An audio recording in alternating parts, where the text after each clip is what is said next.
Good morning and welcome to my channel. Very new to this, so bear with me a little bit. As you can see today, we're going to replace the taillight assembly on my wife's 2016 Jeep Wrangler Unlimited. It doesn't matter, I imagine they're all the same as the JK model. Looks pretty simple. 2 screws, comes with bulbs and stuff already in it. Looks like we just take the screws out, pull the housing off, unplug it, plug this one in, put it in place, put 2 screws back in. I did a little bit of a number to it, unloading stuff out of my truck, wasn't careful, and she was not happy, so we're gonna fix it. Here we go.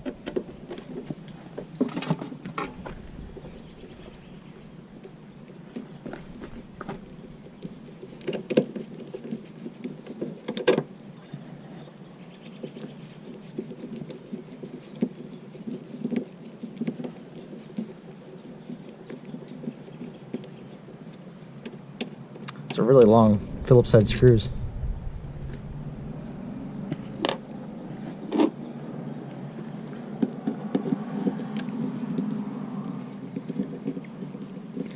I don't really have a plan for this channel yet.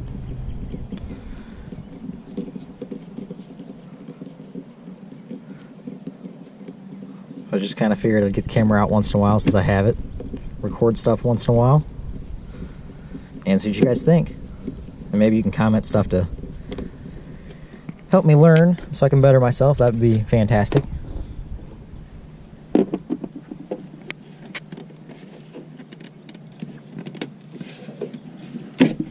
Alright, that wasn't too bad.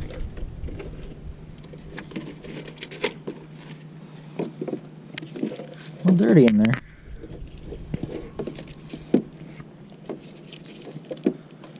Okay. This looks like we clip on here for, well, let's make sure it's exactly the right thing first. It's right side. Tabs all look the same.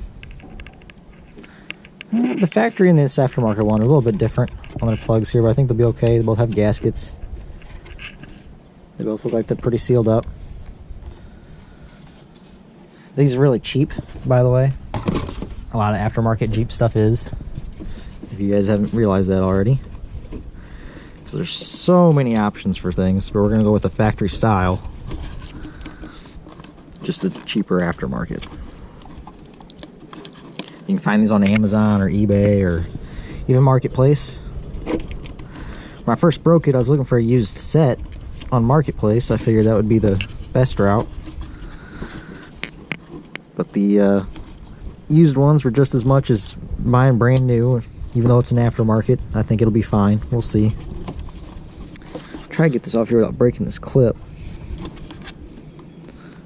I can't promise anything.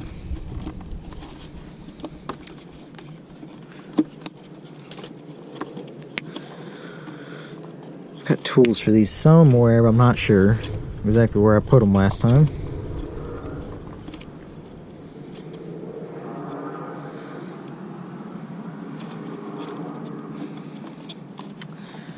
Let's try something else here. What can we do?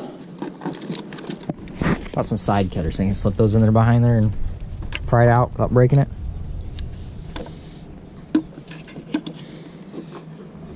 Hopefully you can see this. I don't know what you can and can't see. Just using a little GoPro.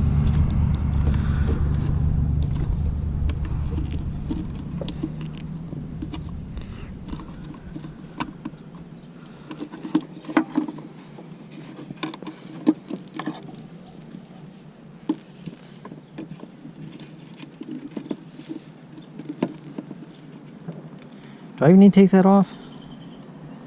I guess I do. But would it just slip? Let's see. Let's look at the new one again. That's included on that one and the new one. So I guess I can just cut that off, huh? No reason to save that. But the bottom one I will have to save.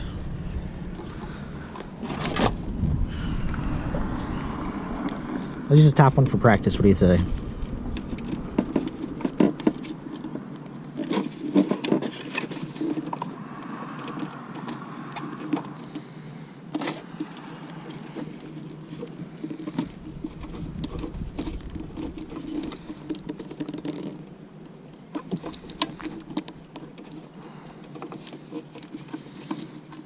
Yeah, alright.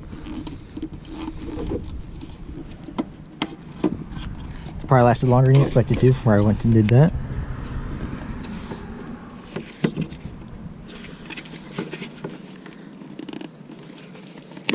Hey, that one was a lot easier. Awesome. Perfect.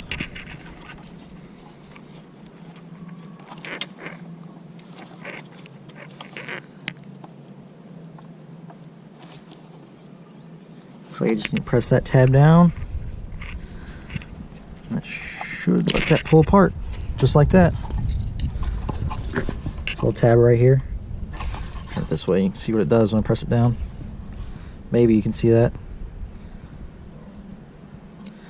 It catches on this guy. You just release that, pulls apart.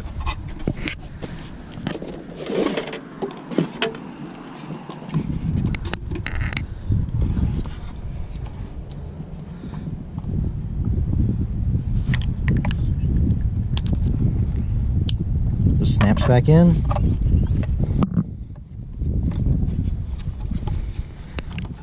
This one went to the top one. Push that guy all the way in so it's seated. Can't go anywhere.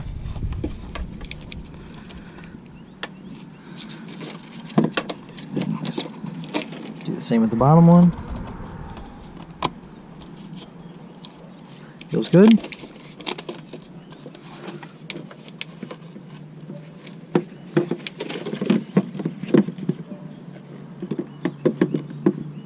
Oh, okay.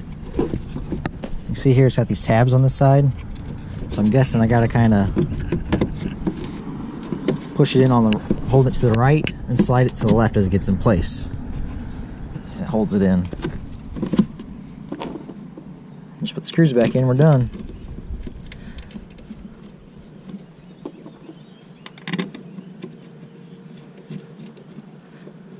Be really thorough. We ought to make sure all the new lights and stuff work. But the keys are in the house, and I'm not going to make another trip, so I'll check them later, off camera.